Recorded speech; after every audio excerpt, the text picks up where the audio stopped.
ಆತ್ಮೀಯ ವೀಕ್ಷಕರಿಗೆ ನನ್ನ ಯೂಟ್ಯೂಬ್ ಚಾನಲ್ಗೆ ಸ್ವಾಗತ. ಇಂದಿನ ವಿಡಿಯೋದಲ್ಲಿ ಮಕ್ಕಳಿಗೆ ಶಾಲಾ ಬದಲಾವಣೆ ಅನಿವಾರ್ಯವೇ ಅಥವಾ ಅವಶ್ಯಕತೆಯೇ ಎಂಬ ವಿಷಯದ ಬಗ್ಗೆ ಕೆಲವೊಂದು ಇನ್ಫಾರ್ಮೇಷನನ್ನು ಕೊಡಲಿಕ್ಕೆ ಇಷ್ಟಪಡ್ತೇನೆ. ಶೈಕ್ಷಣಿಕ ವರ್ಷ 2026-27ನೇ ಸಾಲಿನ ದಾಖಲಾತಿಗಳು ಆಲ್ರೆಡಿ ಪ್ರಾರಂಭವಾಗಿದೆ. ಪೋಷಕರು ಕೆಲವೊಂದು ಗೊಂದಲಗಳಲ್ಲಿದ್ದೀರಾ. ಶಾಲೆಯನ್ನು ಬದಲಾವಣೆ ಮಾಡಬೇಕಾ, ಅಥವಾ ನಾನು ಹಾಕಿರ್ತಕ್ಕಂತಹ ಬೋರ್ಡ್ ಮಕ್ಕಳಿಗೆ ಸರಿಯಾಗಿ ಆಗ್ತಾ ಇಲ್ವಾ, ಅಥವಾ ಬೋರ್ಡನ್ನು ಚೇಂಜ್ ಮಾಡಬೇಕಾ, ಅಥವಾ ಶಾಲೆಗಳು ಕೊಡ್ತಕ್ಕಂತಹ ಶಿಕ್ಷಣದಲ್ಲಿ ಏನಾದರೂ ಇನ್ನು ನೀವು ಎಕ್ಸ್ಪೆಕ್ಟ್ ಮಾಡಿರ್ತಕ್ಕಂಥ ಕ್ವಾಲಿಟಿ ಸಿಗ್ತಾ ಇಲ್ಲ, ಇಂಥದ್ದೆಲ್ಲ ಕೆಲವೊಂದು ಗೊಂದಲಗಳಿಂದ ಪೋಷಕರು ಏನು ಮಾಡ್ತೀರಾ, ಶಾಲಾ ಬದಲಾವಣೆಗಳಲ್ಲಿ ನಿರ್ಧಾರವನ್ನು ಮಾಡಿರ್ತೀರ. ನಾನು ಕೆಲವೊಂದು ಮಾನದಂಡಗಳನ್ನು ಹೇಳಲಿಕ್ಕೆ ಇಷ್ಟಪಡ್ತೀನಿ. ಶಾಲಾ ಬದಲಾವಣೆ ಎಂತಹ ಸಮಯದಲ್ಲಿ ಅನಿವಾರ್ಯ ಅನ್ನೋದನ್ನು ಹೇಳಲಿಕ್ಕೆ ಇಷ್ಟಪಡ್ತೀನಿ. ಮೊದಲನೇದಾಗಿ ಶಾಲೆಗಳು ಪ್ರಮುಖವಾಗಿ ಒಂದು ಇಂಪಾರ್ಟೆನ್ಸನ್ನು ಕೊಡಬೇಕಾಗಿರೋದು ಶಿಕ್ಷಣಕ್ಕೆ. ಯಾಕಂದರೆ ಮಕ್ಕಳಿಗೆ ನಾವು ಮೇಜರ್ ರೆಸ್ಪಾನ್ಸಿಬಿಲಿಟಿ ಶಾಲೆಯದು ಏನಾಗುತ್ತೆ ಅಂದರೆ ಉತ್ತಮವಾದ ಶಿಕ್ಷಣವನ್ನು ಕೊಡುವಂಥದ್ದು. ಸೊ ಅಂತಹ ನಿಟ್ಟಿನಲ್ಲಿ ಯಾವ ಶಾಲೆಗಳು ತಮ್ಮ ಪ್ರಯತ್ನವನ್ನು ಪಡ್ತಾ ಇದ್ದಾವೆ ಅಂದರೆ, ನಿಮ್ಮ ಶಾಲೆಗೂ ಪ್ರತಿಯೊಂದು ವರ್ಷದಿಂದ ವರ್ಷಕ್ಕೆ ಮಗು ನಿಮ್ಮ ಬೆಳೀತಾ ಇದೆ, ಶಿಕ್ಷಣದಲ್ಲಿ ಒಂದು ಉತ್ತಮವಾದ ಜ್ಞಾನವನ್ನು ಪಡ್ಕೊಳ್ತಾ ಇದೆ, ಅಥವಾ ಅದು ಶೈಕ್ಷಣಿಕ ಪ್ರಗತಿ ಆಗ್ತಾ ಇದೆ ಅಂತ ಅಂದಾಗ ನೀವು ಅಂತಹ ಸಮಯದಲ್ಲಿ ಬದಲಾವಣೆ ಅಷ್ಟು ಸೂಕ್ತ ಅಲ್ಲ ಅಂತ ಹೇಳಲಿಕ್ಕೆ ಇಷ್ಟಪಡ್ತೀನಿ. ಯಾಕಂದರೆ ಯಾವುದೇ ಆಗಿರ್ಬೋದು, ಶಾಲೆಗಳಲ್ಲಿ ಕೋಕರಿಕ್ಯುಲರ್ ಆ್ಯಕ್ಟಿವಿಟೀಸ್ ಆಗಿರ್ಬೋದು, ಅಥವಾ ಅದರ್ ಹಾಬಿ ಕ್ಲಾಸಸ್ ಆಗಿರ್ಬೋದು, ಯಾವುದೇ ಅಪಾರ್ಟ್ ಫ್ರಮ್ ಎಜುಕೇಷನ್ನು ಜಾಸ್ತಿ ನಾವು ಏನೇನೋ ಶಾಲೆಗಳಲ್ಲಿ ಕೊಡಲಿಕ್ಕೆ ಸಾಧ್ಯವಿಲ್ಲ. ಯಾಕಂದರೆ ನೀವೇ ಯೋಚನೆ ಮಾಡಿ, ಸಿಗ್ತಕ್ಕಂತಹ 6-7 ಗಂಟೆಗಳಲ್ಲಿ ಮಕ್ಕಳಿಗೆ ಪ್ರತಿಯೊಂದು ಸಬ್ಜೆಕ್ಟಿಗೆ ನಾವು 45 ನಿಮಿಷ ಒಂದು ಪೀರಿಯಡನ್ನು ಕೊಡ್ತಾ ಹೋದರೂ ಕೂಡ ನಮ್ಮ ಏನಾಗುತ್ತೆ, ಸಬ್ಜೆಕ್ಟ್ ಟೀಚರ್ಸಿಗೆ ಏನಾಗುತ್ತೆ ಅಂದರೆ ಆ ಸಮಯದಲ್ಲಿ ಅವರು ಮಕ್ಕಳಿಗೆ ಆ ಸಬ್ಜೆಕ್ಟ್ದು ಬೇಸಿಕ್ ಕಲಿಸೋದ್ರ ಜೊತೆಗೆ ಅವರು ಕೊಟ್ಟಿರ್ತಕ್ಕಂತಹ ಕಂಪ್ಲೀಟ್ ಸಿಲೆಬಸನ್ನು ಕಂಪ್ಲೀಟ್ ಮಾಡಬೇಕು, ಜೊತೆಗೆ ಮಕ್ಕಳಿಗೆ ಅಂಡರ್ಸ್ಟ್ಯಾಂಡಿಂಗನ್ನು ಮಾಡಿಸ್ಬೇಕು. ಸೊ ಅವಾಗೇನಾಗುತ್ತೆ, ಮಕ್ಕಳಿಗೆ ಈ ಸಮಯ ತುಂಬ ಇಂಪಾರ್ಟೆಂಟ್ ಆಗಿರುತ್ತೆ. ಸೊ ಆಗ ನಾವು ಶಾಲೆಗಳು ಏನು ಮಾಡಬೇಕಾಗತ್ತೆ, ಮೊದಲೇದು ನಮ್ಮ ಪ್ರಿಯಾರಿಟಿ ಹೇಗಿರಬೇಕು ಅಂದರೆ ಮಕ್ಕಳಿಗೆ ಶಿಕ್ಷಣವನ್ನು ಕೊಡುವಂಥದ್ದಾಗಿರಬೇಕು. ಸೊ ಹಾಬಿ ಅಥವಾ ಇನ್ನೊಂದು ಸ್ಪೋರ್ಟ್ಸ್ ಆಗಲಿ, ಅದನ್ನು ನಾವು ಶಾಲೆಗಳಲ್ಲಿ ಯಾವ ಥರ ಕೊಡ್ಲಿಕ್ಕೆ ಸಾಧ್ಯ ಅಂದರೆ ಕೇವಲ ಅವರಿಗೊಂದು ಜಸ್ಟ್ ಒಂದು ಎಂಟರ್ಟೈನ್ಮೆಂಟ್ ಅಥವಾ ರಿಫ್ರೆಶ್ಮೆಂಟ್ ಆಗಿ ಕೊಡ್ಬೋದು ಬಿಟ್ಟೆ ಅದನ್ನು ಮೇಜರಾಗಿ ಕೊಡಲಿಕ್ಕೆ ಸಾಧ್ಯವಿಲ್ಲ. ಸೊ ಹಾಗಾಗಿ ಯಾವ ಶಾಲೆಗಳು ನಿಮಗೆ ಶಿಕ್ಷಣದ ವಿಷಯದಲ್ಲಿ ಮಕ್ಕಳಿಗೆ ಹೆಚ್ಚು ಫೋಕಸ್ಡ್ ಆಗಿದ್ದಾವೆ ಅಂತಹ ಶಾಲೆಗಳನ್ನು ಆದಷ್ಟು ನೀವು ಚೇಂಜ್ ಮಾಡುವಂತಹ ವ್ಯವಸ್ಥೆಗೆ ಹೋಗಬೇಡಿ.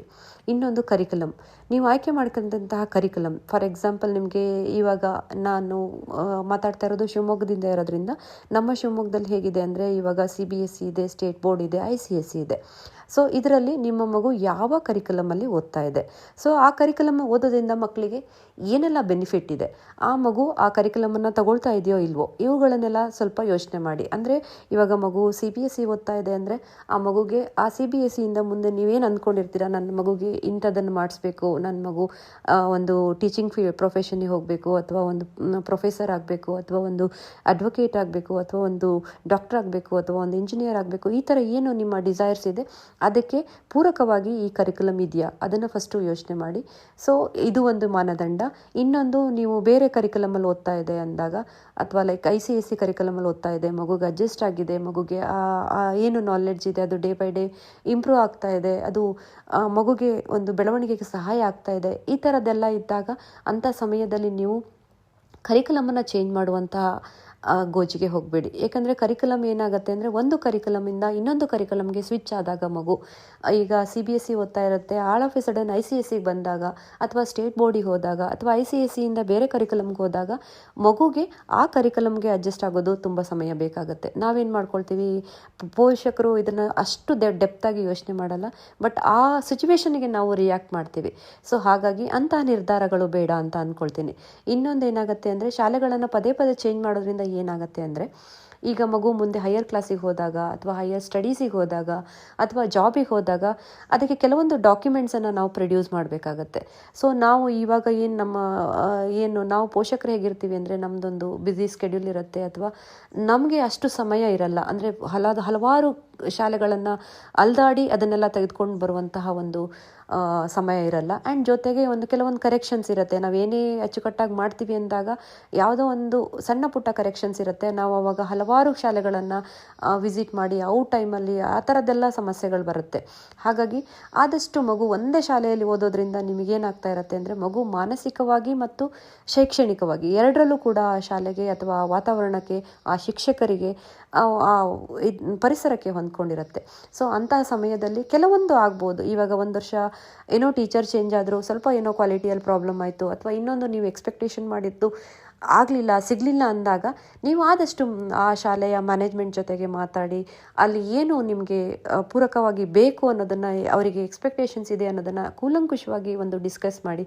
ಆಗ ಯಾವ ಶಾಲೆಗಳು ಕೂಡ ಸಕಾರಾತ್ಮಕವಾಗಿ ಅದನ್ನು ತಗೊಳ್ಕೊಳ್ತವೆ ಹೊರತು ಯಾವುದು ಕೂಡ ಅಪೋಸ್ ಮಾಡಲ್ಲ.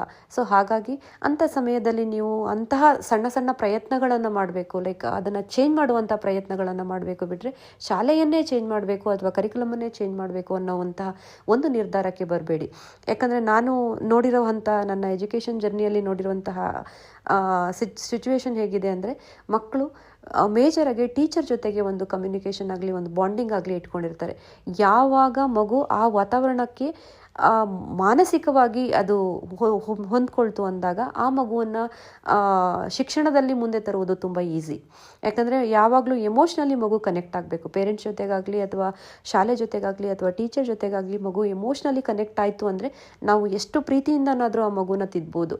ಬಟ್ ಎಲ್ಲೋ ಒಂದು ಕಡೆ ಮಗು ಆಲ್ವೇಸ್ ಡಿಟ್ಯಾಚ್ ಆಗಿದೆ, ಆ ಎನ್ವಿರಾನ್ಮೆಂಟಿಗೆ ಹೊಂದ್ಕೊಳ್ತಾ ಇಲ್ಲ, ಟೀಚರ್ ಜೊತೆಗೆ ಒಂದು ಒಳ್ಳೆ ಬಾಂಡಿಂಗ್ ಇಲ್ಲ, ಅಥವಾ ಅವರ ಏನು ಕ್ಲಾಸ್ಮೇಟ್ಸ್ ಇದ್ದಾರೆ, ಲೈಕ್ ಅವರ ಫ್ರೆಂಡ್ಸ್ ಜೊತೆಗೆ ಅದು ಮಗು ಮಿಂಗಲ್ ಆಗ್ತಿಲ್ಲ ಅಂದಾಗ ಆ ಮಗುನ ತಿದ್ಲಿಕ್ಕೆ ಸ್ವಲ್ಪ ಕಷ್ಟ. ಬಟ್ ಎಲ್ಲ ಥರದಲ್ಲೂ ಸರಿಯಾಗಿದೆ, ಕೆಲವೊಂದು ನನ್ನದು ಎಕ್ಸ್ಪೆಕ್ಟೇಷನ್ಸ್ ಇದೆ ಅಂದಾಗ ಅದನ್ನು ಸರಿ ಮಾಡ್ಕೊಳ್ಳಿ, ಬಿಟ್ಟರೆ ಶಾಲೆಯನ್ನು ಚೇಂಜ್ ಮಾಡುವಂತಹ ಉದ್ದೇಶಕ್ಕೆ ಹೋಗಬೇಡಿ. ಸೊ ಪ್ರತಿಯೊಂದು ಪೋಷಕರಿಗೂ ನಾನು ಹೇಳೋದಿಷ್ಟೇ, ಯಾವ ಶಿಕ್ಷಣ ಸಂಸ್ಥೆಗಳು ಶಿಕ್ಷಣವನ್ನು ಕೊಡಬೇಕು. ಈಗ ನಾವೇನೋ ಒಂದು ಕಡೆ ನೋಡ್ತಾ ಇದ್ದೀವಿ, ಈಗ ನಾನು ಆ್ಯಸ್ ಅ ಟೀಚರಾಗಿ ನೋಡ್ತಾ ಇರ್ತೀನಿ, ಎಷ್ಟೋ ಮಕ್ಕಳುಗಳಿಗೆ ಹಲವಾರು ಲಕ್ಷಾಂತರ ರೂಪಾಯಿಗಳ ಫೀಸನ್ನು ಕೊಡ್ತಾ ಇರ್ತಾರೆ ಪೋಷಕರು. ಬಟ್ ಮಾನದಂಡ ಅಂತ ಬಂದಾಗ ಮಗುಗೆ ಬೇಸಿಕ್ಸ್ ನಾಲೆಡ್ಜು ಕೂಡ ಇರಲ್ಲ. ಅಂದರೆ ಮಗುಗೆ ಓದ್ಲಿಕ್ಕೆ ಬರಲ್ಲ, ಬರೀಲಿಕ್ಕೆ ಬರಲ್ಲ, ನಾನು 10 ವರ್ಷ ಅದೇ ಸ್ಕೂಲಲ್ಲಿ ಓದಿದ್ದೆ, 4 ವರ್ಷ ಅದೇ ಸ್ಕೂಲಲ್ಲಿ ಓದಿದ್ದೆ, ಬೇಸಿಕ್ ನಾಲೆಡ್ಜೇ ಇಲ್ಲ. ಈ ಥರದ್ದೆಲ್ಲ ನಾವು ನೋಡ್ತಾ ಇದ್ದೀವಿ. ಬಟ್ ಇದನ್ನು ನಾವುಗಳು ಕೂಡ ಏನು ಮಾಡ್ತೀವಿ, ಪೋಷಕರಾದವರು ಲಾಸ್ಟ್ ಅವ್ರೇನು ರಿಸಲ್ಟ್ ಡೇಯಲ್ಲಿ ಕರೀತಾರಲ್ಲ ಆ ಟೈಮಲ್ಲಿ ಹೋಗಿ ನಾವು ಮಕ್ಕಳದು ಮಾರ್ಕ್ಸ್ ನೋಡಿಬಿಟ್ಟು ಜಡ್ಜ್ ಮಾಡ್ತೀವಿ. ಹಾಗಲ್ಲ, ಪೋಷಕರಾದವ್ರು ನಾವೇನು ಮಾಡಬೇಕು ಅಂತ ಅಂದಾಗ ಪದೇ ಪದೇ ಮಕ್ಕಳಿಗೆ ಅವಕಾಶಗಳು ಸಿಕ್ಕಾಗ ಮಗುಗೆ ಓದ್ಲಿಕ್ಕೆ ಬರ್ತಾ ಇದೆಯಾ, ಬರೀಲಿಕ್ಕೆ ಬರ್ತಾ ಇದೆಯಾ, ಮಗುಗೆ ಶಾಲೆಯಲ್ಲಿ ಹೇಳ್ಕೊಡೋದು ಅರ್ಥ ಆಗ್ತಾ ಇದೆಯಾ, ಮಗು ಡೇ ಬೈ ಡೇ ಇಂಪ್ರೂವ್ ಆಗ್ತಾ ಇದೆಯಾ, ಅದನ್ನು ನಾವು ಅಲ್ಲಿನೇ ನೋಡ್ತಾ ಇರಬೇಕು, ಇವ್ಯಾಲ್ಯೂಯೇಷನ್ ಮಾಡ್ತಾ ಇರಬೇಕು. ಸರಿಯಾಗಿ ಆಗಲಿಲ್ಲ ಅಂದಾಗ ಟೀಚರ್ಸ್ ಜೊತೆ ಹೋಗಿ ಮಾತಾಡುವಂಥದ್ದಾಗಲಿ ಅಥವಾ HM ಜೊತೆ ಹೋಗಿ ಮಾತಾಡುವಂಥದ್ದಾಗಲಿ ಅಲ್ಲಲ್ಲೇ ನಾವು ಕರೆಕ್ಷನ್ಸ್ ಮಾಡಬೇಕು. But end of the year ತನಕ ನಾವು ವೆಯ್ಟ್ ಮಾಡಿ, ಸೊ ನಾವು ಕೊಟ್ಟಿರೋವಂಥ ರಿಸಲ್ಟು ಆ ಮಗುಗೆ ಸಿಗ್ತಾ ಇಲ್ಲ, ಜೊತೆಗೆ ಮಗುದು ಇಯರ್ ಹಾಗೆ ಹೋಗ್ತಾ ಇದೆ, ಅಂದರೆ ನಾಲೆಡ್ಜ್ ಇಲ್ಲದೇ ಹೋಗ್ತಾ ಇದೆ ಅಂದಾಗ ಅನಿವಾರ್ಯ ಸಮಯದಲ್ಲಿ ನಾವು ಇಂತಹ ನಿರ್ಧಾರಗಳನ್ನು ತೆಗೆದುಕೊಳ್ಬೇಕು. ಜೊತೆಗೆ ಇನ್ನೊಂದು ಅಫೋರ್ಡೆಬಿಲಿಟಿ ಅಂತ ಅಂದ್ಕೊಳ್ತೀವಿ, ಫಿನಾನ್ಷಿಯಲ್ ಸ್ಟೇಬಿಲಿಟಿ. ಈಗ ಈ ಒಂದು ಶಾಲೆಯಲ್ಲಿ ಏನು ಫೀಸ್ ಸ್ಟ್ರಕ್ಚರ್ ಇದೆ ಅದನ್ನು ನನ್ನ ಹತ್ರ ಕಟ್ಟಲಿಕ್ಕೆ ಆಗ್ತಾ ಇದೆಯಾ, ಅದು 1 ವರ್ಷದಲ್ಲ, ನೆಕ್ಸ್ಟ್ ಇಯರು ಕೂಡ ಇರುತ್ತೆ. ಸೊ ಇದನ್ನು ನಾನು ಬೇರ್ ಮಾಡ್ಲಿಕ್ಕೆ ಆಗತ್ತಾ, ಈ ವರ್ಷ ನಾನು 1 ವರ್ಷ ಹೇಗೋ ಅಡ್ಜಸ್ಟ್ ಮಾಡ್ತೀನಿ, ಬಟ್ ನೆಕ್ಸ್ಟ್ ಇಯರ್ ನಾನು ಹೇಗೆ ಮಾಡಬಹುದು. ಸೊ ಇದು ಫಿನಾನ್ಷಿಯಲ್ ಪ್ಲಾನಿಂಗ್ ಪ್ರತಿಯೊಬ್ಬ ಪೋಷಕರಿಗೂ ಕೂಡ ತುಂಬ ಇಂಪಾರ್ಟೆಂಟ್. ಏನಾಗುತ್ತೆ ಅಂದರೆ ನಾವು ಯಾವಾಗಲೂ ಕೂಡ ಅಷ್ಟೇ ಹಾಸಿಗೆ ಇದ್ದಷ್ಟು ಕಾಲು ಚಾಚಬೇಕು ಅಂತ. ಅಂದರೆ ನಮ್ಮ ಏನು ಫಿನಾನ್ಷಿಯಲ್ ಕಮಿಟ್ಮೆಂಟ್ ಇದೆ, ನಮ್ಮ ಏನು ಸ್ಟೆಬಿಲಿಟಿ ಇದೆ, ಅದ್ರ ಪ್ರಕಾರವಾಗಿ ನಾವು ಶಾಲೆಗಳನ್ನು ಹುಡುಕ್ತಾ ಹೋಗಬೇಕು. ಅದು ಕೂಡ ಬರ್ಡನ್ ಆಗಬಾರ್ದು. ಯಾಕಂದರೆ ಮಕ್ಕಳಿಗೆ ಶಿಕ್ಷಣದ ಜೊತೆಗೆ ಹಲವಾರು ನಾವು ಕೊಡಲೇಬೇಕಾಗ್ತಾ ಬರುತ್ತೆ. ಈಗ ನೋಡಿ, ಮಕ್ಕಳನ್ನ ಕೇವಲ ಶಾಲೆಗಳಿಗೆ ಕಳಿಸೋದಲ್ಲ, ಕೆಲವೊಂದು ಹಾಬಿ ಕ್ಲಾಸಸ್ಸಿಗೆ ಹಾಕ್ತೀವಿ, ಕೆಲವೊಂದು ಸ್ಪೋರ್ಟ್ಸಿಗೆ ಹಾಕ್ತೀವಿ, ಅದರ್ ಆ್ಯಕ್ಟಿವಿಟೀಸಿಗೆ ಹಾಕ್ತೀವಿ. ಇದರಿಂದ ಏನಾಗುತ್ತೆ, ಮಗುಗೆ ಓವರ್ ಆಲ್ ಡೆವಲಪ್ಮೆಂಟ್ ಆಗುತ್ತೆ. ಸೊ ಅದನ್ನೆಲ್ಲ ಕಾಂಪ್ರಮೈಸ್ ಮಾಡಿಕೊಂಡು ನಾನು ಬರೀ ಸ್ಕೂಲ್ ಫೀಸ್ ಕಟ್ತೀನಿ ಅನ್ನೋದ್ರಲ್ಲೂ ಅರ್ಥ ಇಲ್ಲ.